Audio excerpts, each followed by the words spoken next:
Hi, Ali from Ali's Inca Fingers here again, and this time we're going to do part 3 of the air dry clay. I'm going to show you how to do the freesia. I'm going to show you how to do the freesia bud and the flower and how to wire it together. To start with, you need to have the stamens, and it's quite easy to do. I have shown you on the paper flowers, but I'm going to show you how to do it again just to recap. So first of all, we start with the wire. And we're going to put a little hook on there. We're going to get 2 of these little stamens, and we're going to fold these in half. So when they're folded in half, we're going to snip the back there just to make it a little less bulky. We're going to get some of the wire, the tape, sorry. Just tear off a small piece. I told you about the wire in part 2 where we cut through the middle. We're going to wrap the wire around the stamens there. You might find it easier with a little pair of tweezers, but it's not too hard to do. So just wrap that around, stretch your wire, your tape again to activate. Place that around the stamens and nip it together there, and then just between your finger and thumb twist so that it goes down the wire, and that will give you the centre for your fuchsia. So I'll just snip that off, we don't need it that long. So the bud for the freesia is made with the Artista air dry clay. We are going to be selling this on the website, so if you are interested in it, it is quite bulky, so because you get a lot for your money. We sell it on the website at £7.50 a pack, but we are recommending you buy 3 packs to make it worth your while for postage, so we can actually send it out at that price. It's very, very good value for money, and I'm sure you will use 3 packs. So if you do want any, give us a call and we will send you some out, or we will have it available. Right, so to make a bud, I've just got the paste here ready to go, and I'm going to take off a small section and roll that into a little ball. Get the wire, and I'm just going to put a little hook on the end. It's easier with tweezers, but I'm not sure where mine are at the moment, so just do that. Push that through and then make a tiny point on the end like that to make a little cone. Then all we're going to do is get anything that's got a thin edge to just put 3 marks in the clay. And we'll leave that to dry, and then we're going to cut a little star from the little star cutter and put that on the base. There's a star in the sweet pea set as well, which could be used. I've got 3 stars here, so I will actually put that on while I've got it. I have found that some of the little calyxes are coming off, so if you find that's happening to you, put a little bit of glue on the end and just leave that to dry, and that is your bud there. Right, so the next part is the cutter. This is the freesia cutter, and we're going to use this piece for all the flower now. So we're finished with that one. We'll move those to the side for later, and I'm going to take a little bit of the white clay, and we're going to, first of all, for the base one, we're going to roll it into a ball and nip the centre, and then with your finger and thumb just flatten around it so it just looks like a dome with a little button on top. Put it onto your rolling board and start rolling with your little rolling pin from the centre out all the way around, so that you've got a nice flat part on there. We'll just make sure that we can lift that up, and then get your cutter and place that directly over the top so the little bubble is in the centre. Cut that out, and then carefully push out the petal. Don't worry if it indents the top, we're going to sort that out in a minute. The next part is easier. Roll it into a ball again, and this time we're going to roll it flat.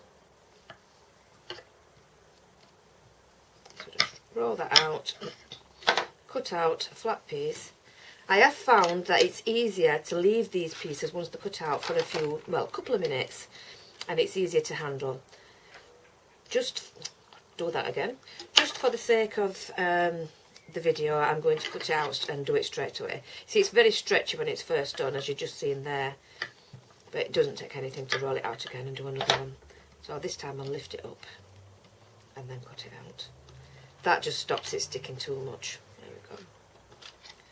So carefully lift it up, and then because the other one's been done beforehand, I'm going to do that one first. So as with the rose, we're going to put this into the hand. Use a tool. We've got a veining tool here, which I find easier to use, just to open up the throat of the flower. So put that in the centre, and just against your thumb, just gently widen that part. Do the same on all the 3 petals, and you'll see that it is beginning to now open up and look like a fluted flower. We're then going to get that and put it onto our hand with the little rolling pin. Just roll those a little flatter,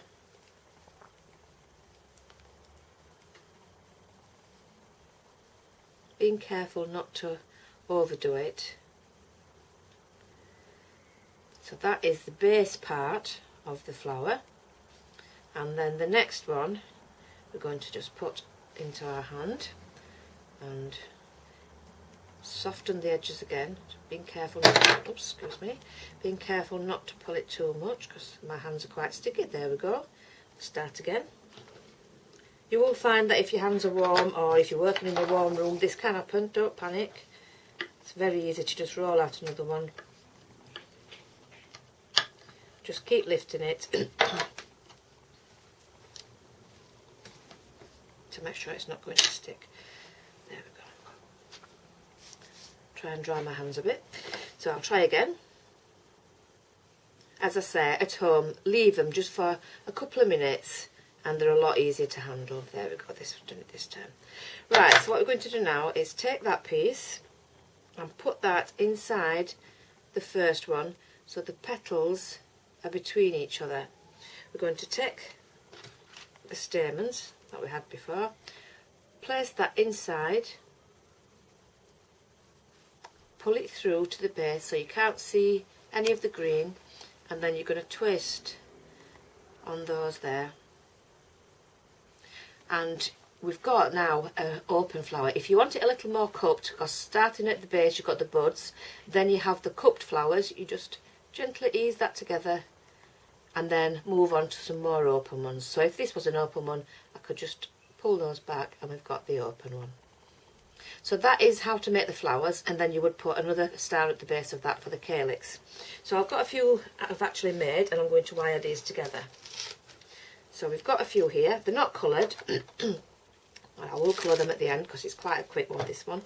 So what I'm going to do is put a little bit of tape on the first one, and what you do is just nip it together and then twist it between your thumb and finger, and that will slide up to the top, and then take that off. So we're going to get the next one now, and we're going to place that a little bit further down. So you've got two little buds there. I'm going to put 3 buds on. They are better if you actually tape each one individually first, but just for speed we'll get away with it like this. So I'm going to put the next one on a little bit further back, so you can now see that the stem's beginning to form. I think in the bouquet we've got about 3 of these, 3 or 4. We've got purple ones and lilac ones. So there you've got your 3 buds on. You can position them where you want once they're dry, and then we're going to take some of the closed flowers and position that one a little bit further down there. Get some more tape. Oops, we've lost it.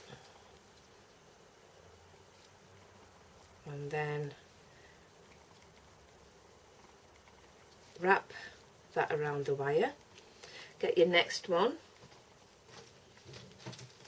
and you just keep going on in this fashion until you've actually got as many flowers on as you would like. I'll just wrap this one on and then I'll show you how to colour it. And that is how you do your freesias. So we're now building up. We've done the rose buds, we've done the rose leaves, and we've done the freesias. So we then need to do some filler flowers and some, actually we're going to add one more, and some lilies. We'll add one more stem on there like that, get a bit more of the tape. Could do with an extra hand for this. Just wrap that around. And then I will show you the colouring and how we bend it to make it look like a stem of freesia. So you've got the flowers on there. All you do basically is hold it in one hand and bend the other, because freesias come in this formation where they are actually curved round. So that is your stem of freesias. Now to colour, basically I'm going to do the pale pink with the pan pastels. I'm just loading my brush up, and I'm just going to go from the inside on there just to add a little bit of colour and onto the backs. They will move about, but they're quite robust. Don't worry too much. They do flex a little bit, but they do look lovely when wired in amongst the other bouquets. Put it on there, and I would do the green as well to make it the green a little bit more realistic looking. Not too much onto the buds. It's the main flowers that have most of the colour. So there you go. That is your freesia, and I will see you next week with the lily and some ivy.